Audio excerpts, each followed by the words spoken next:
하나님, 이 시간에도 주님 앞에 또 이렇게 말씀을 함께 읽고 또 나눌 수 있도록 믿음과 또 은혜 주시니 감사합니다. 주님 주신 말씀 하나님 잘 분별하여 깨닫게 하시고 또 그 말씀이 우리 마음판에 심겨져 하나님이 기뻐하시는 선한 열매가 맺혀지게 하여 주시옵소서. 이 시간도 성령님께서 우리 가운데 임재하여 주시고 우리의 마음과 생각을 주관하여 주시옵소서. 예수님의 이름으로 기도드리옵나이다.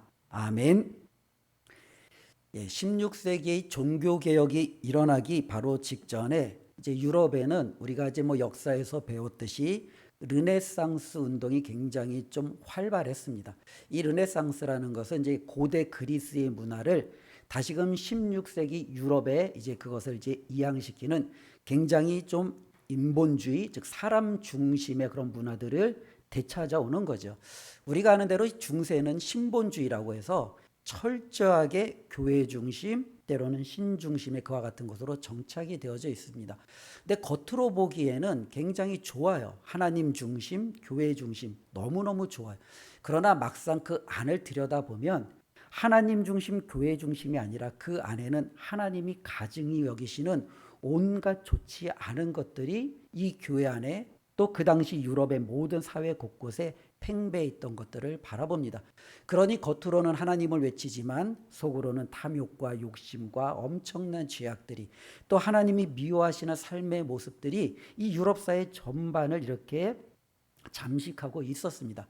그런데 이제 그 중에서 이제 약간 깨어 있는 지식인들은 이러한 부분들에 대해서 때로는 비판을 하죠. 그리고 잘못을 지적하죠. 비판하고 잘못을 지적하는 이유는 그것을 좀 깨닫고 돌이키도록 하는 거죠. 그 중에 한 명이 에라스무스라는 한 인문주의자가 있었습니다. 그 역시도 이제는 이 교회에 대한 신랄한 비판, 때로는 세상에 있는 권력에 대한 신랄한 비판을 하고 싶지만 대놓고 할 수는 없는 거예요. 그러니까 대놓고 할 수 없으니까 약간 풍자화해서 이제는 교회와 때로는 세상의 권력과 잘못된 이 부조리함에 대해서 이제는 그렇게 비판했던 그러한 목소리가 있습니다. 그래서 이 에라스무스는 그 의신예찬이라는 책에서 왕을 비판하고 또 그 왕을 중심은 귀족들의 그런 잘못을 비판하고 때로는 교회 안에 이 사제들의 때로는 그 부조리한 모습들을 비판하고 나아가서는 당시에 금기시되어지는 이 교황까지도 때로는 이제 비판하며 그 잘못을 이렇게 풍자로 이야기하는 것을 바라보는데요. 그 이전에도 있었고 또 그 이후에도 있었습니다. 그래서 계속적으로 우리는 세상을 바라보면서 또 교회를 바라보면서 야, 저건 아닌데 라는 생각이 들 때 여러 가지 우리는 재밌는 이야기라든지 예라든지 아니면은 좀 만드는 여러 가지 각색된 그런 것들을 통해서 그런 잘못들을 좀 지적을 하지요.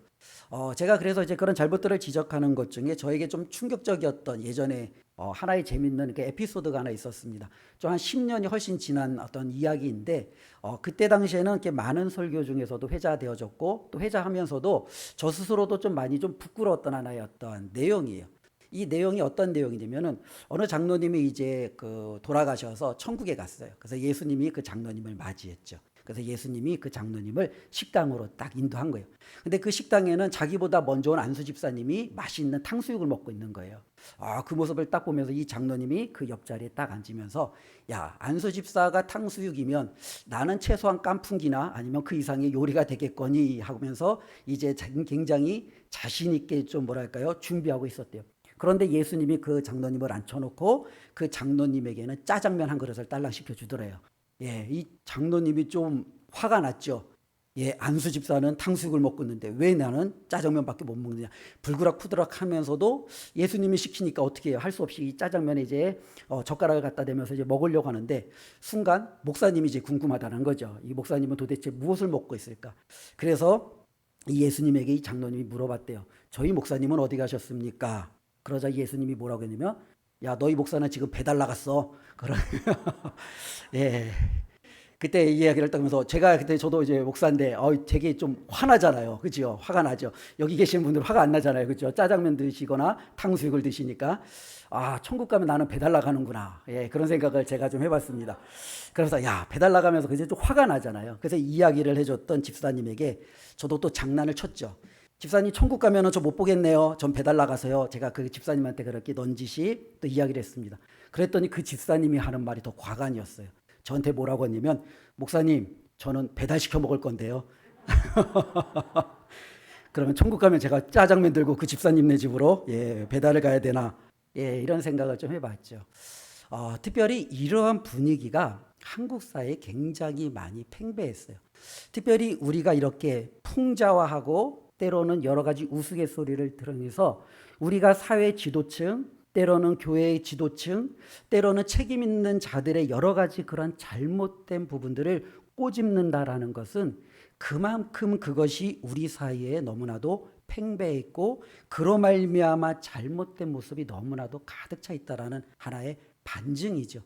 특별히 이 에라스무스도 이와 같은 여러 가지 이야기들을 통해서 그때 당시에 때로는 나라와 교회와 때로는 모든 사회 곳곳에 있는 이런 잘못된 부분들을 철저하리만큼 비판을 했지만 사회가 바뀌는 것, 교회가 바뀌는 것은요 그렇게 쉽게 바뀌지가 않았습니다. 여전히 그것은 지금도 진행 중이고 또 하나님께서 우리에게 요구하시는 거죠. 그리고 또 한편으로는 이런 생각을 해봤습니다. 분명히 천국에 간 목사님이나 장로님이나 집사님은요 이 땅에서 하나님이 주신 일만큼 열심히 사역을 다 했을 거예요. 최선을 다해서 그분들의 사역을 했을 거예요. 아마 나름대로 그렇게 생각하지 않았겠습니까? 그런데 문제는요 내가 최선을 다한 것과 하나님이 보시기에 최선을 다한 것에 그 차이점이 있다라는 것을 우리가 때로는 놓치고 있는 경우들이 많이 있다라는 거예요. 즉 우리는 어떠한 것을 평가할 때 자꾸 절대적인 평가를 하는 경향이 있어요. 즉 80점이라는 점수를 두고 80점 아래는 못한 것, 80점 이상은 잘한 것. 우리는 이런 경우들을 많이 두죠. 그런데 우리가 성경을 보면 하나님은 절대평가보다는 상대평가를 오히려 더 많이 행하실 때가 있어요. 즉 이 상대평가라는 것은 하나님은 이 사람에게 있어서 그에 걸맞는 책임을 요구하시는 거죠. 어떠한 사람은 대학교를 나오고 대학원을 나오고 석사학위와 박사학위를 받고 많은 지식을 가졌어요. 그러면 하나님이 그 사람에게 요구하시는 것은 훨씬 크다라는 거죠. 어떤 사람은 집안 형편이 좋지 않아 초등학교밖에 나오지 못했어요. 그러면 하나님은 그 사람이 가지고 있는 그 지식의 한계치에서 하나님은 무언가를 요구하시는 거죠. 만일 하나님이 절대적인 기준으로 박사학위를 가진 자나 초등학교를 나온 자나 똑같은 기준으로 판단하신다면 우리가 그 하나님을 가리켜 야, 공의로운 하나님 이렇게 얘기할 수 있을까? 조금 우리가 의구심을 가질 수 있을 것 같습니다. 마찬가지로 모든 면에서 그와 같은 거지요. 경제적인 측면에서도 어떤 사람은 많이 벌어요. 그러면 하나님은 그 사람에게 많은 것을 요구하시는 거예요. 어떤 사람은 적게 법니다. 그러면 하나님은 그 사람에게 적게 버는 그 안에서도 하나님은 그것을 기뻐 받으신다라는 사실을 우리는 간혹가다 놓치고 있는 경우들이 종종 있다라는 거죠. 우리 예수님께서 말씀하셨던 이 두 렙돈을 넣었던 그 가부의 헌금이 부자가 그 헌금궤에 많은 돈을 집어넣는 것보다도 우리 예수님의 마음을 훨씬 더 따스하게 했고 우리 예수님의 마음을 기쁘게 했던 것들을 우리는 잊으면 안 된다라는 거죠. 그렇기 때문에 목사는 그만큼 하나님이 더 많은 것을 요구하시고 또 장로님에게는 하나님께서 더 큰 것을 요구하신다라는 거예요. 내가 목사와 장로가 됐는데 다른 어쩌면 평신도의 그런 신앙생활하는 사람과 하나님이 나에게 똑같은 잣대를 가지고 우리를 판단하신다라는 것은 결코 그렇지 않다라는 거예요. 그렇기 때문에 하나님 앞에 더 중요한 직분을 갖고 더 책임을 가진 분들은 내가 하나님 앞에 섰을 때 얼마나 많이 하나님 앞에 결산을 해야 되는가라는 이 부분을 우리가 잊지 않았으면 좋겠습니다. 그런데 신앙생활 하다 보면은 저도 그렇고 우리도 그렇고 이것을 잊어버리며 살 때가 참 많아요. 간혹가다 하나님의 말씀을 한 번씩 들을 때 내가 언젠간 하나님 앞에 서면 내 삶에 대해서 결산할 때가 있겠지. 하나님이 나의 삶에 대해서 판단할 때가 있겠지. 라는 생각을 하지만 평소에는 이것을 잊고 살 때가 참 많이 있다라는 겁니다. 오늘 말씀을 통해서 다시 한번 우리가 이것을 잊어버렸다면 기억해내시고 또 이것을 마음에 품는 시간이 되었으면 좋겠습니다. 우리가 이 결산을 가장 많이 행하는 때가 언제면 연말과 연초예요. 그렇죠? 연말에 우리는 보통 1년의 나의 삶을 바라보면서 지난 1년 동안 내가 목표하고 꿈꿔왔던 것들을 잘 이루었는가, 또 내가 연초에 하나님 앞에 세웠던 그 계획들을 내가 이 끝에 지금 제대로 이루었는가, 우리는 그런 것들을 생각하는 경우들이 있지요. 그러나 우리가 그 연말과 연초를 떠난 이렇게 1년이 지나가는 이 과정 속에서는 우리가 세운 계획들, 내가 하나님 앞에 세운 목표들, 이런 모든 것들을 잊고 있을 때가 참 많이 있다라는 거예요. 신앙생활도 마찬가지라는 거예요. 우리가 이 신앙생활을 할 때 우리가 특별히 잘못을 뗀 관점을 가지고 신앙생활을 하면 우리가 하나님 앞에 섰을 때 결산할 때 낭패를 당한다라는 거죠. 하나님의 기준을 알아야 우리가 그 기준에 맞춰서 준비를 해야 되는데, 하나님이 정하신 기준은 이건데 우리는 여기에다 대고 열심을 해놓고 나서 하나님 앞에 섰을 때 주님 저 열심히 했지요 라고 이야기한다면 잘못된 판단을 받겠죠. 우리가 아이들이 공부할 때도 이와 동일한 거예요. 선생님이 요구하고 선생님이 중요하게 여기는 것을 집중적으로 잘 공부하는 학생은 그것에 걸맞는 좋은 성적을 가져요. 그러나 전혀 그것에 염두에 두지 않고 자기가 볼 때 내가 좋아하는 것, 내가 원하는 것, 그냥 여기에 그냥 최선을 다하고 모든 것을 다 투자해서 시험을 준비한 친구들은 막상 시험지를 받아봤을 때 그는요 굉장히 낭패를 볼 확률이 높지요. 왜냐하면 자기가 중요하다고 생각했던 것들은 하나도 나오지 않고 오히려 자기가 전혀 거들떠 보지도 않았던 그런 영역에서 많은 문제들이 나오면 그는 너무너무 당황스러울 수 있는 거예요. 우리 기독교인들도 마찬가지예요. 성경에서 특별히 하나님께서 저와 여러분들이 믿음이라는 것을 가지고 우리가 신앙생활을 하면 우리가 하나님 앞에 섰을 때 하나님이 판단하는 근거가 있잖아요. 그럼 하나님은 도대체 무엇을 근거로 우리를 판단하시느냐라는 거죠. 우리는 예수님을 믿고 신앙생활을 하면서 우리는 세상 사람들처럼 동일하게 우리도 복을 꿈꿉니다. 하나님이 나를 축복해 주시기를 원합니다. 우리의 자녀들을 축복해 주시기를 원하고 우리의 가정을 축복해 주시기를 원합니다. 근데 이 축복이라는 것이 어쩌면은 우리가 말하는 영적인 축복, 신령한 축복이라기보다는 우리는 세상 사람들과 좀 비슷한 부류의 물질적인 축복, 건강의 축복, 이 땅에서 잘 먹고 잘 되는 축복을 우리도 은연중에 바라고 있어요. 그리고 우리는 이것을 우리가 이루고 또 살아간다면 나는 믿음 안에서 그래도 하나님의 축복 가운데 잘 살고 있다라고 스스로 생각하고 있는 거죠. 내가 하나님 앞에 물질을 위해서 기도했더니 하나님이 물질을 주시고 자녀를 위해서 기도했더니 하나님이 내 자녀를 축복해 주셨다. 아, 나 신앙생활 잘하고 있구나 라고 생각을 하죠. 어떤 사람은 반대겠죠. 내가 물질을 위해서 기도해도 내가 정말로 자녀를 위해서 기도해도 주시지 않으면 내 신앙생활이 잘못되었는가? 그렇게 우리가 잘못된 판단을 할 경우가 있다라는 거예요. 그런데 문제는요, 하나님이 주시고자 하는, 어쩌면 우리를 판단하시는 기준이 정말로 세상 사람들이 추구하는 이 땅에서 잘 먹고 잘 사는 잘 되는 그와 같은 축복이 기준이 되느냐라는 거죠. 그렇지 않다라는 거예요. 저와 여러분들이 오늘 이 자리에 때로는 오후 시간에 힘들고 피곤하잖아요. 또 다시금 일주일을 시작할 때 굉장히 여러 가지 많이 지침도 있잖아요. 그럼에도 불구하고 하나님 앞에 나와 찬양하고 말씀 듣고 다시금 신앙을 붙드는 이유는 하나죠.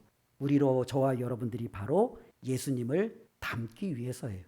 그러니까 신앙생활이라는 것은 우리가 하나님 앞에 결산할 때 저와 여러분들이 얼마나 예수님을 닮았느냐, 여기에 초점이 맞춰져 있는 거예요.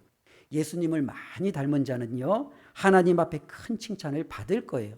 그러나 예수님을 덜 닮은 자는요 때로는 하나님 앞에 서운한 소리도 들을 수 있겠죠.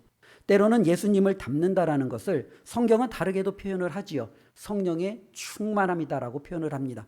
하나님의 거룩한 말씀에 순종함으로도 표현을 합니다. 그러나 이 모든 것이 어떠하든지 그 기준은 분명히 하나로 귀결되어집니다. 즉 저와 여러분들이 믿고 따르고 우리가 그렇게 사랑하는 예수님을 닮는 것, 바로 거기에 우리 신앙생활의 핵심이 있다라는 겁니다. 그러니 우리가 하나님 앞에 나와 기도해야 되는 가장 첫 번째는 뭐냐면, 하나님, 제가 이번 한 주간도 예수님 닮게 해주세요.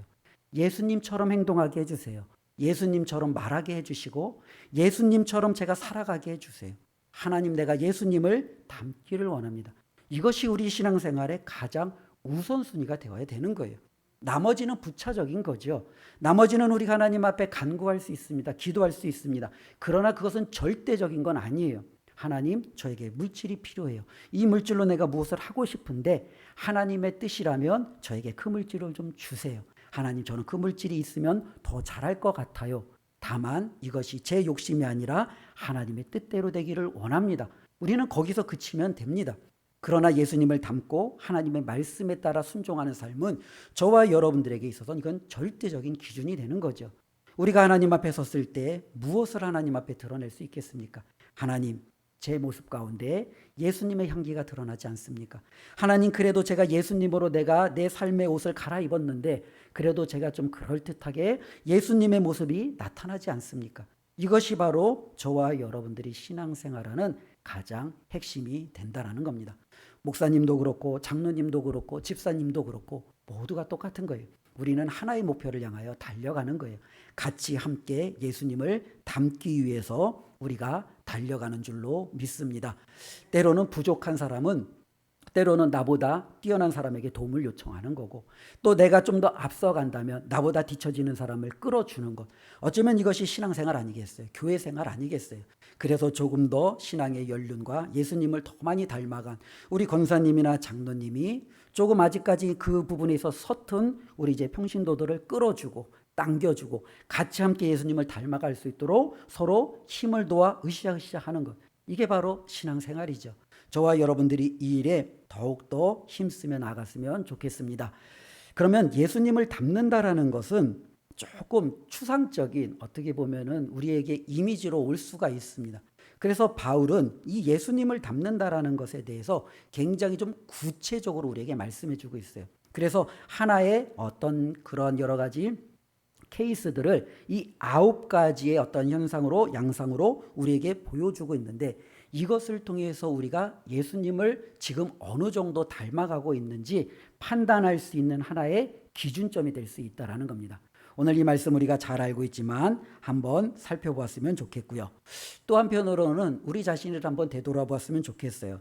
지금까지 저와 여러분들은 하나님 앞에 믿음 생활해 오셨는데, 이 믿음 생활을 우리가 하나님 앞에 오늘 만일 결산한다면 하나님 앞에 나는 어떠한 열매를 드릴 수 있는가?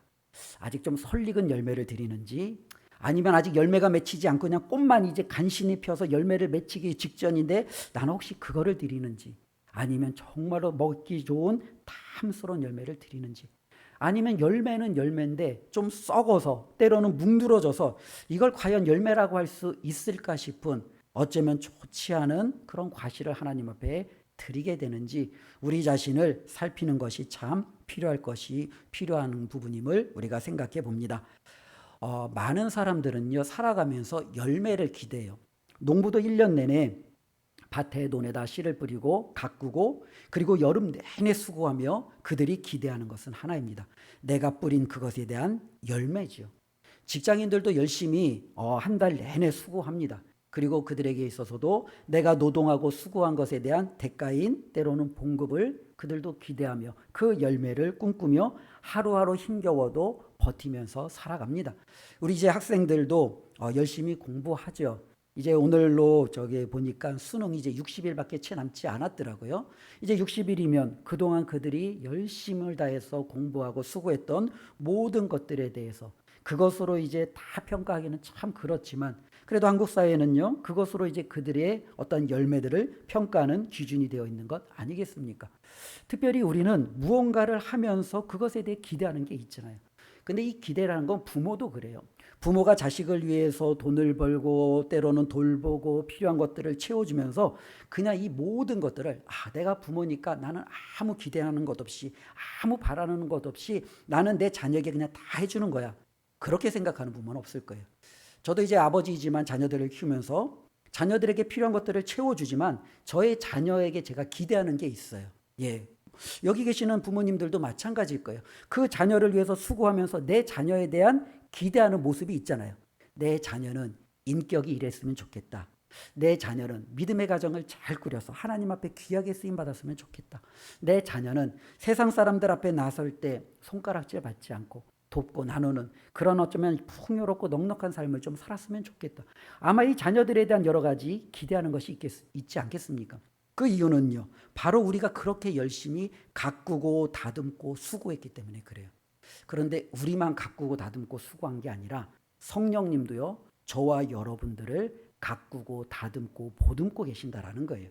2022년도 1월 1일이 시작하면서 우리 성령님도 저와 여러분들과 함께 하면서 저와 여러분들의 삶을 끊임없이 보듬으셨죠. 다 가꾸셨죠. 우리와 함께 하셨죠. 저와 여러분들에게 말씀하셨죠. 그리고 성령님도 그러면 우리에게 기대하는 게 있을 거 아니에요. 성령님께서 저와 여러분들을 그렇게 함께 하심으로 우리를 여기까지 이끌어 오시면서 성령님이 우리에게 기대하시는 무언가가 있다라는 거예요. 그 무언가가 오늘 말씀은 바로 성령의 열매라는 거예요.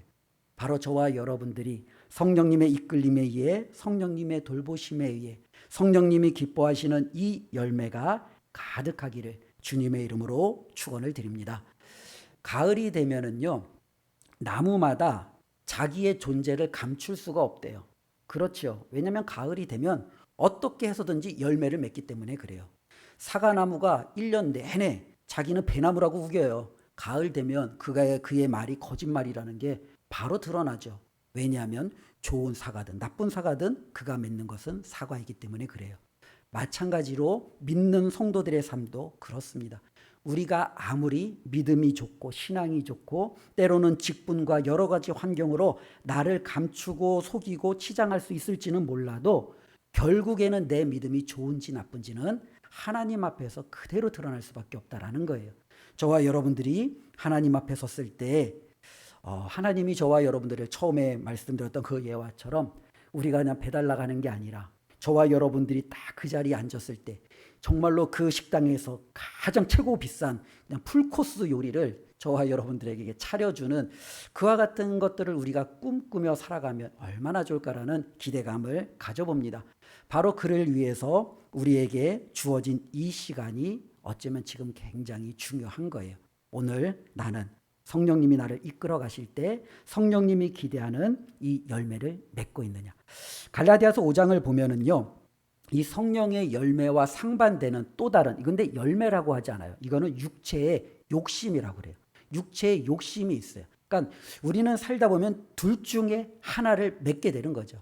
하나는 성령님의 돌보심을 통해서 성령님이 기뻐하시는 그 성령의 열매를 맺든지, 아니면 우리 안에 거하시는 이 성령님을 철저히 무시함으로 내 육체, 내 욕심을 따라 그 욕심이 원하는 것을 우리는 도출해내든지, 우리는 이 둘 중에 하나를 우리는 맺을 수밖에 없는 거죠. 성령님을 모르고 예수님을 모르는 수많은 사람들은 바로 이 육체의 욕심을 따라 육체에 썩어져 갈 것들을 그들은 맺을 겁니다. 그러나 예수님을 믿고 따르는 우리도요, 때로는 이 성령님에 민감하지 아니하고 우리가 그것을 맺으려고 최선을 다해서 노력하지 않으면 우리도 나지막에 정말로 열매를 맺혔는데 먹을 수 없는 과실, 정말로 우리가 눈에 보기에도 혀가 칠 정도로 야, 어떻게 내가 이런 열매를 맺었을까 싶을 정도로 말도 안 되는 열매를 맺을 수 있다는 사실을 기억하면서 하나님 앞에 정말로 하나님이 기뻐하시는 열매가 무엇인지 하나하나 살펴보았으면 좋겠습니다. 22절, 23절은요, 성령의 열매 중에서 좀 이렇게 9가지가 나오는데요. 이 9가지 열매를 제가 좀 간략하게 언급하며 넘어가겠습니다. 근데 이 모든 것은 우리가 맺어야 될 열매인데, 특별히 이 9가지 열매 중에서도 내가 조금 부족한 부분들이, 더 큰 부분들이 있을 수 있어요. 그 부분들은 우리가 조금 더 신경 써서 그 부분을 강화시키려고 노력할 필요가 있는 거죠. 첫 번째, 성령의 열매 중에 가장 첫 번째는 뭐냐면은 사랑이에요. 사랑. 근데 이 사랑이라는 것은 당연히 기독교인이라면 가장 최우선순위 아니겠습니까? 그런데 이 사랑이라는 것은 우리가 그냥 말로, 때로는 분위기로 나타나는 그런 사랑이 아니에요. 우리가 성경에서 말하는 이 사랑은요, 반드시 함께 따라오는 게 있어요. 그게 바로 뭐냐면 희생이 따라와요. 즉 희생 없는 사랑은 우리가 사랑이라고 하기가 참 모호합니다. 우리가 부모님에 대해서 사랑을 이야기할 수 있는 이유는요, 이 부모는요, 자녀를 위해서 자신의 모든 삶을 희생하기 때문에 그래요. 즉 부모에게는 자신의 삶에 대한 희생이 자녀를 향한 그 뒷받침으로 나타나기 때문에 우리는 부모의 사랑을 그 어떤 사랑보다도 높이는 거죠. 우리가 하나님의 사랑을 말하는 이유도 바로 여기에 있습니다. 하나님이 그냥 나는 사랑이다, 정말로 너희도 내가 사랑이듯이 너희도 사랑해라, 말로만 그렇게 외쳤다면 우리도 이 사랑에 대해서 그렇게 감흥을 받지 못할 겁니다. 그런데 하나님의 사랑은요, 자기 자신의 사랑하는 유일한 아들을 내어주기까지 한 사랑이었습니다. 희생이었습니다. 그렇기 때문에 하나님은요, 정말로 하나님을 믿고 따르는 그의 자녀들에게 나타나는 가장 큰 열매 중에 하나가 바로 이 사랑의 열매가 나타나기를 원하는 거예요. 그런데 이 사랑이라는 것을 성경을 우리가 다시 한번 쭉 보면은 내가 유익하거나 내가 사랑할 만한 자를 사랑하는 것, 이것을 사랑이라고 이야기하지 않아요. 우리 예수님이 뭐라고 얘기했냐면 너희가 너희를 사랑하는 자를 사랑하면 무슨 사랑이 있으리요? 세리도 이같이 아니하느냐. 그렇죠? 세상 사람들도 그런 사랑은 해요. 나를 좋아하면 나도 그를 좋아해요. 그가 나에게 유익하면 나도 그를 유익하게 해요. 이것은 우리가 온전한 사랑이라고 이야기하지 않아요. 예수님은 또 이렇게 이야기합니다. 너희가 만일 너희를 사랑하는 자만을 사랑하면 칭찬받을 것이 무엇이냐? 죄인들도 사랑하는 자는 사랑하느니라. 즉 나에게 유익하고 내가 사랑할 만한 자를 사랑한다면 내가 그 사랑을 가지고 하나님 앞에 나갔을 때 하나님 나 사랑의 열매를 맺었어요 라고 말할 수 있느냐? 아니라는 거예요. 하나님은 그것은 너무 당연하다라는 거예요. 이미 모든 세상 사람들도 아니 심지어 죄인들까지도 그러한 사랑은 할 줄 안다라는 거죠. 하나님 내가 가족을 얼마나 사랑했는지요. 다른 사람은 가족 사랑 안 하나요? 하나님 내가 저 사람을 얼마나 기뻐하고 좋아하는데요. 야, 저 사람이 너를 좋아하니까 그런 거 아니야. 이러한 사랑이 아니라는 거죠. 성경에서 말하는 사랑은요. 때로는 우리가 정말로 순종하기 굉장히 좀 버거운 사랑을 이야기하는 경우가 정말로 많아요. 우리 예수님께서 그런 사랑을 보여주셨잖아요. 예수님을 향하여 침을 뱉고 예수님의 뺨을 쳐대고 예수님을 십자가에 못 박아 죽으며 그 예수님을 향하여 조롱했던 사람들, 그들을 향한 사랑, 바로 예수님은 그것을 우리에게 보여주었습니다. 그렇기 때문에 그리스도인으로서 사랑이라는 것은 내가 정말로 믿을 만하고 사랑할 만하고 좋아할 만한 자를 사랑하는 것이 아니라 내가 정말로 사랑하기 힘든 사람, 내가 정말로 가까이 가기 어려운 사람, 그 사람을 저와 여러분들이 사랑해야 할 수 있는 열매를 맺었느냐라는 거예요. 바로 여기에 있죠. 한번 지금 마음속으로 생각 한번 해보세요. 아, 내가 제일 싫어하는 사람 누굴까? 예. 그 사람에게 나는 올해 얼마나 많이 다가갔는가? 나는 얼마나 많이 그 사람에게 내 마음을 내어 주었는가? 나는 그 사람에게 얼마나 많이 내 손을 내밀었는가? 한번 생각해 보십시오. 만일 한 번도 그런 적이 없다면 아직 저와 여러분들에겐 사랑의 열매가 맺혀져 있지 않은 거죠. 작년에는 내가 그 사람이 싫어서 한 번도 찾아가지 않았는데 올해는 그래도 내가 말씀에 순종해서 한 번은 찾아갔어요. 사랑의 열매가 맺히기 시작하는 거죠. 어쩌면 주님이 기뻐하시는 것은 바로 여기에 있다라는 겁니다. 바로 이 사랑이라는 것은 정말로 우리를 힘들게 하고 어렵게 하고 아프게 하고 어쩌면 내가 도무지 품을 수 없는 그 사람을 품어줄 줄 아는 그 첫 걸음에서 시작하는 열매다라는 것을 기억하면서 우리가 이것을 한 걸음 한 걸음 걸어 나갈 때 저와 여러분들의 모습 속에 예수님의 모습이 겹쳐 보이기 시작할 거예요. 다른 사람들이 볼 때 야, 예수 지나간다 라고 이야기하지 않겠습니까? 바로 이것이 하나님이 기뻐하시는 첫 열매라는 거죠. 두 번째 열매는 희락입니다. 우리가 이 희락을 이야기하면은 보통 이제 기쁨의 조건에 대해서 이야기를 하잖아요. 우리가 이제 보통 언제 우리가 기뻐하느냐 하면은 우리는 환경의 지배를 많이 받아요. 그렇죠? 내가 원하는 일이 잘 풀릴 때, 때로는 남편이 직장에서 승진했을 때, 자녀가 정말로 학교에서 좋은 성적을 가져오거나 때로는 자신이 원하는 꿈을 이루었을 때, 하나님이 우리 가정에 아무런 어려움 없이 평안함을 주셨을 때 우리는 이런 어떤 환경에 받는 여러 가지 그러한 뭐랄까요? 희락, 기쁨을 이야기하는 경우가 참 많지요. 그런데 바울은 이야기합니다. 저와 여러분들이 환경이 지배받는 기쁨이 아니라 항상 기뻐하라는 거예요. 그런데 이 항상 기뻐하는 것은요. 환경이 그렇지 않음에도 기뻐할 수 있느냐라는 거예요. 그래서 하박국 선지자가 우리가 잘 아는 대로 이야기했잖아요. 그는 무화과 나무에 열매도 없고 때로는 감람나무에 소출도 없고 외양간에는 정말로 소도 없어도 정말로 그는요 하나님으로 말미암아 하나님이 주신 그 구원으로 말미암아 자신은 기뻐할 수 있다라는 거죠. 환경에 지배받는 어쩌면 그러한 기쁨이 아니죠. 이것은 바로 하나님 때문에 오는 기쁨이라는 거예요. 바라기는 이와 같은 기쁨이 우리 가운데 있었으면 좋겠어요. 저는 이것이 어떻게 보면 저의 굉장히 큰 소망이에요. 저는 이제 집에 가서도 항상 기뻤으면 좋겠고 저는 교회 와서도 항상 기뻤으면 좋겠어요. 저는 우리 성도님들을 만나면서도 항상 기뻤으면 좋겠어요. 그래서 저는 모르겠어요. 그냥 스스로도 그러려고 의식적으로 제가 또 인사도 저는 기쁘게 하려고 이제 노력을 하는데 때로는 그렇지 않는 경우들도 참 많이 있죠. 나도 모르게 인상이 쓰여지거나 나도 모르게 상황에 지배받거나 그럴 때가 참 많아요. 그런데 저와 여러분들이 예수님을 믿고 하나님 안에서 살아간다면 우리는 이런 환경이 주는 그런 기쁨이 아니라 하나님이 주시는 기쁨을 우리는 소유하고 있어야 되죠. 우리 은강교회가 그런 교회가 되었으면 정말로 저는 좋겠습니다. 정말로 우리가 와서 찬양 중에 기뻐하고 말씀 중에 기뻐하고 식사하면서 기뻐하고 커피 한 잔 마시면서 기뻐하고 때로는 대화하면서 기뻐하고 그냥 얼굴만 봐도 기뻐하고 얼마나 좋아요. 그렇죠? 저만 좋지 않을 거 아니에요. 같이 보면서 그냥 막 보면서 웃는 거예요. 왜 웃어요? 그냥 목사님 얼굴만 봐도 좋아요. 그냥 기뻐요. 얼마나 좋아요. 장로님, 권사님 얼굴만 보면 갑자기 그냥 인생이 확 구겨지면. 그렇죠? 야, 이게 교회예요. 그죠? 우리가 신앙생활하는 어떻게 보면 근본적인 이유가 왜 거기에 있나 싶은 거죠. 정말로 저와 여러분들이 시간을 들여 우리의 헌신을 들여 우리가 인상 쓰면서 정말로 이 공동체 안에 묶일 거라면 왜 우리가 그렇게 해야 되는가? 라는 저는 때로는 회감이 드는 거죠. 어쩌면 하나님은 우리에게 말씀하시는 거예요. 저와 여러분들에게 하나님으로 말미암는 그 기쁨이 우리 가운데 열매 맺혀져 있느냐라는 거예요. 어쩌면 우리 교회가 원하는 모든 것들을 척척 다 못한다 해도 우리가 하박국 선지자처럼 이야기하면 되는 거죠. 그래도 우리 안엔 하나님이 계시니 우리는 기쁩니다. 우리는 감사합니다. 이것이 바로 우리의 고백이 되고 저와 여러분들의 열매가 되었으면 좋겠습니다. 세 번째로는 이제 화평인데요. 이 화평이라는 것도 어쩌면 실학과 좀 동일해요. 특별히 우리가 여러 가지 누리게 되는 많은 이와 같은 것들은 자꾸 조건에 영향을 두는 경우가 많이 있어요. 이 화평도 마음이 편할만 해야지 평안하죠. 목사님 제 한번 사정 좀 되어 보세요. 그러면 평안할 만한가? 우리는 그렇게 이야기할 수 있어요.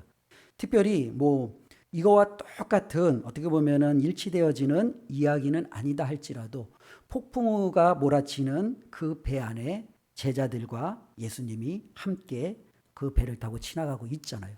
이 광풍이 얼마나 몰아치는지 이 배를 금세 집어삼킬 것 같아요. 예수님은 배 아래에서 때로는 너무 피곤하여 그분은 주무시고 계십니다. 어쩌면 우리가 볼 때 그게 뭐예요? 예수님 정말로 한가하네, 평안하네. 우리가 볼 때는 약간 비아냥거릴 수 있겠죠. 어떻게 이런 상황 속에서도 아무리 피곤해도 그렇지 잠을 잘 수가 있지. 제자들은 미치고 팔짝 뛰겠죠. 왜냐하면 이 광풍이 배를 뒤집어 삼켜버리면 우리는 이 바다에 빠져 죽게 되잖아요. 그런데 예수님은요 전혀 요동치 않는 것 같아요. 도대체 예수님은 무슨 배짱으로 그렇게 이러한 광풍이 몰아치는 상황 속에서도 저렇게 태평할 수 있을까? 어쩌면 그것이 하나님이 주시는 평화예요. 저와 여러분들이 우리가 이 땅에서 수많은 근심, 환난, 어려움 이런 모든 것들을 우리가 당할 수 있어요. 그러나 예수님은 말씀하세요. 그럼에도 너희가 담대하라. 내가 세상을 이기었기 때문에 환난 때문에 너희들의 그 평안을 뒤흔들지 말라라는 거예요. 어쩌면 믿는 자들에게는 이와 같은 열매가 있어야 되는 거예요.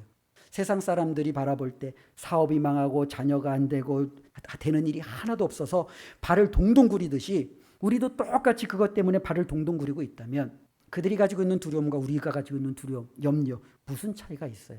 전혀 차이가 없는 거예요. 그러나 믿는 저와 여러분이라면 그 상황 속에서도 정말로 하나님이 주시는 이 평안이 있었으면 좋겠어요. 그래도 나는 하나님이 계시니 나는 하나님이 여전히 나의 이 모든 상황을 지켜보고 계신다라는 것을 나는 알고 있으니 그래도 나는 하나님 바라보며 기다릴래. 하나님이 알아서 나의 모든 삶을 이끌어 주시겠지. 그 하나님 앞에 맡길 줄 아는 그 평안이 우리 가운데 있기를 바랍니다.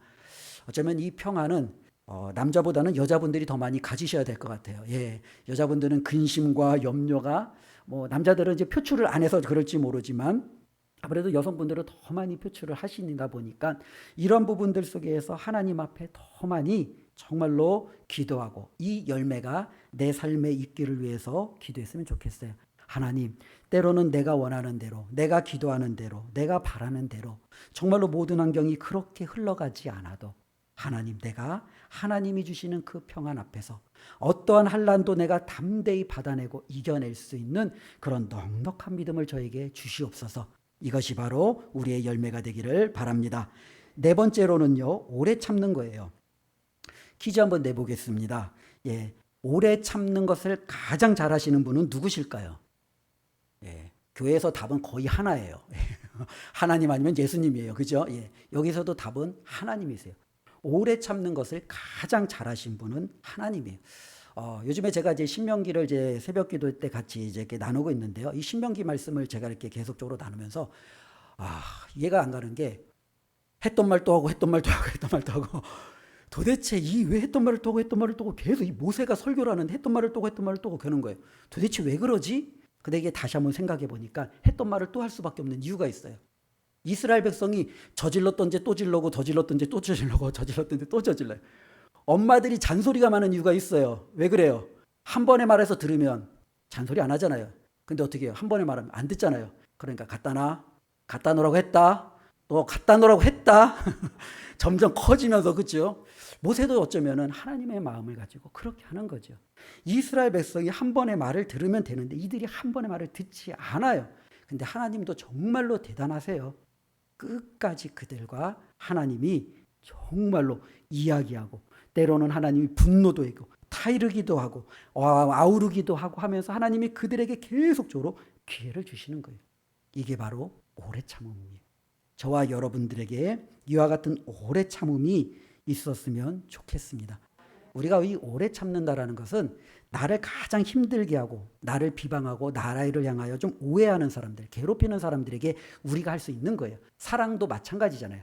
나를 사랑하는 자가 나를 사랑하는 게 아니라 사랑할 수 없는 자를 사랑하는 것이 진정한 사랑이듯이, 오래 참는 자도요, 나를 괴롭히고 힘들게 하는 자에 대해서 우리가 좀 오래 참아줄 줄 아는 것.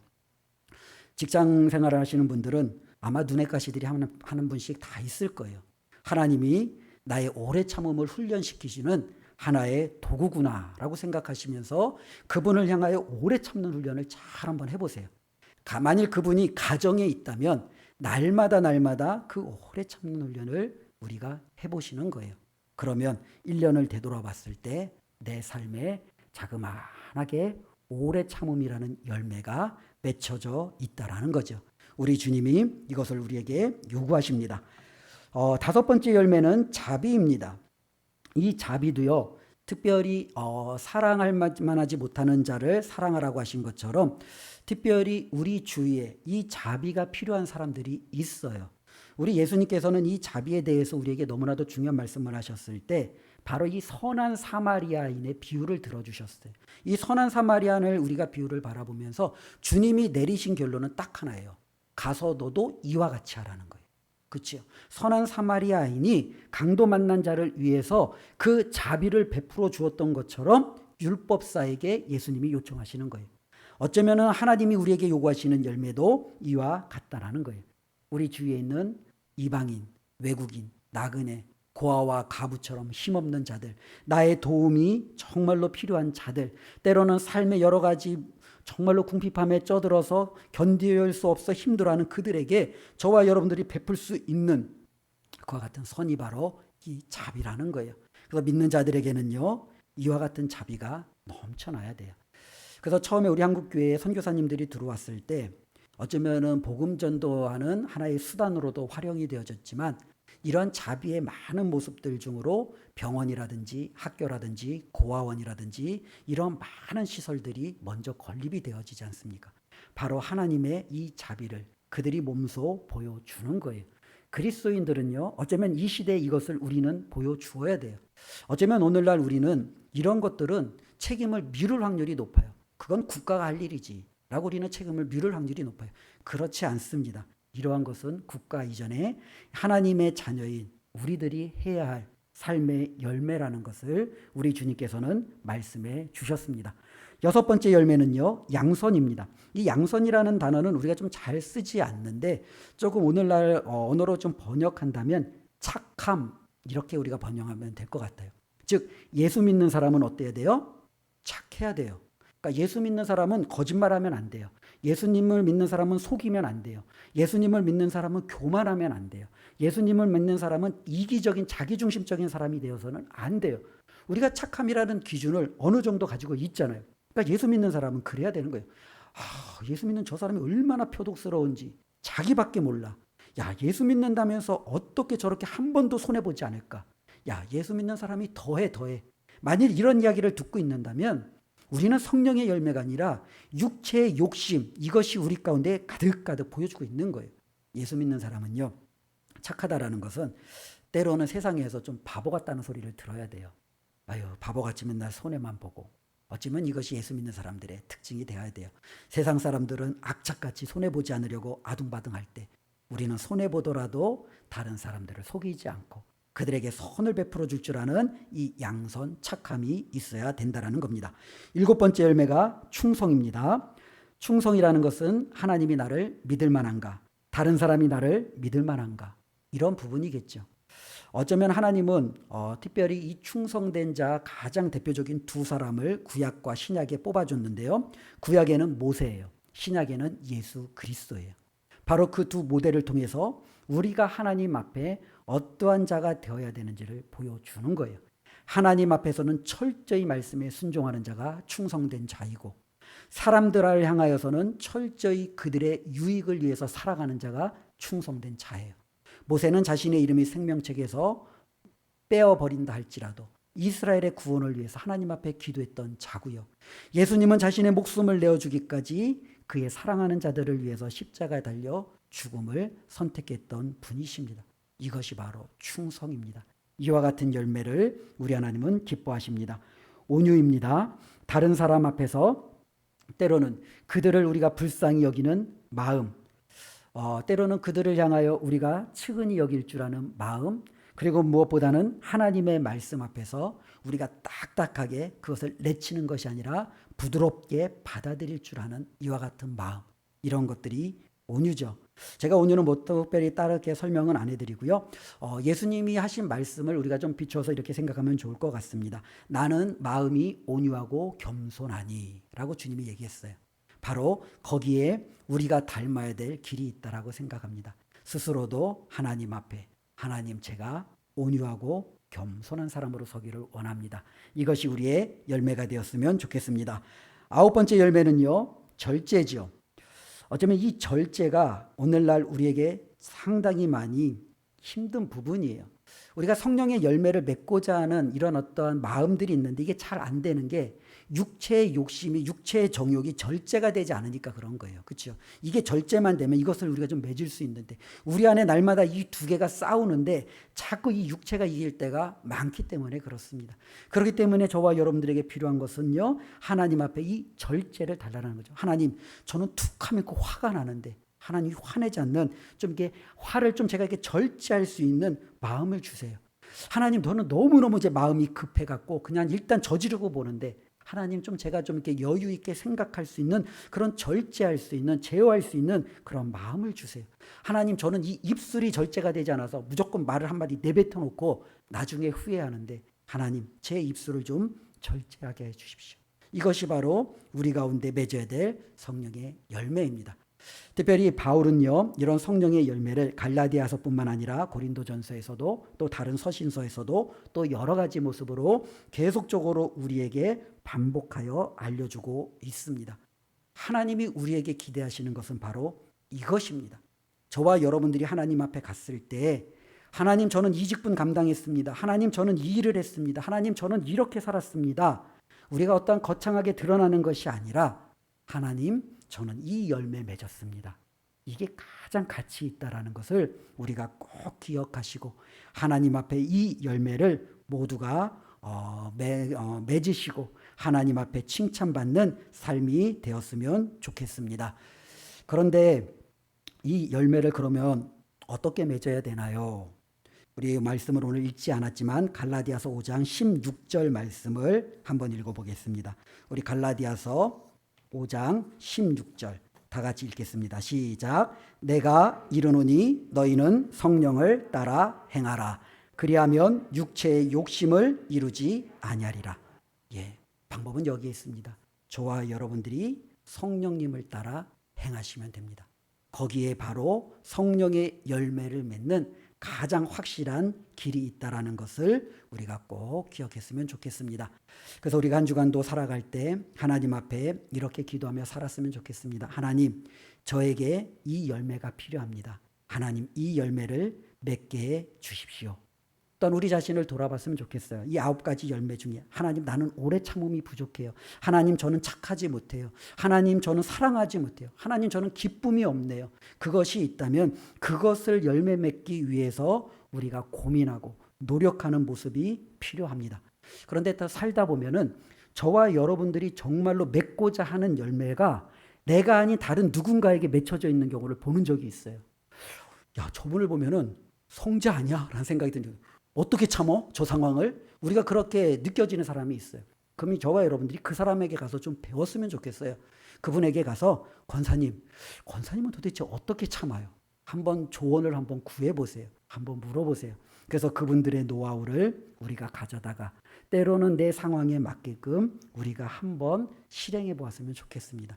그래서 말로만 내가 그냥 맺어야지가 아니라 그런 열매를 맺고 있는 사람을 바라보면서 그것을 닮으려고 조언도 구하고 함께하고 또한 우리가 정말로 힘을 다했으면 좋겠습니다. 그리고 가까운 가족이나 직장인들에게 우리가 또 이렇게 이야기해도 될 것 같아요. 야, 내가 이번 한 주간 동안 오래 참음의 열매를 한번 맺어보려고 그래. 내가 오래 참음을 할 때마다 지적해줘. 그럼 내가 10,000원씩 낼게 벌금으로. 그러면서 때로는 그것으로 우리가 한번 실행해 보아도 되죠. 가장 좋은 게 남편과 아내 사이에 하면 좋지요. 그래서 내가 자기에게 오래 참지 못하면 얘기해줘. 그럼 내가 10,000원씩 벌금을 낼게. 한 주간만 한번 해보자. 예, 하면서 그런 것들을 통해서 우리가 한번 열매를 맺어볼 수도 있죠. 어쨌든 하나님이 우리에게 주시는 이 열매는요. 우리가 그냥 맺어야지 마음만 먹는다라고 맺어지는 건 아니에요. 우리가 아이들에게 공부해야지. 우리 아이들이 다 공부 잘하면 얼마나 좋아요. 아이들이 해야지 공부는 되는 거고 성적은 나오는 거예요. 성령의 열매도 마찬가지예요. 맺으세요. 맺혀지는 게 아니에요. 저와 여러분들이 맺기 위해서 오늘도 노력하고 우리들이 그 삶을 위해서 뛰어들어야 이제 열매가 맺혀질 그러한 작은 기미가 보이기 시작하는 겁니다. 힘들고 어렵지만 주님이 기뻐하시는 이 일에 우리 모두가 함께 하시기를 예수님의 이름으로 축원합니다. 기도하겠습니다. 하나님, 그렇습니다. 우리가 예수님을 믿는 이유는 바로 예수님처럼 닮기 원하기 때문입니다.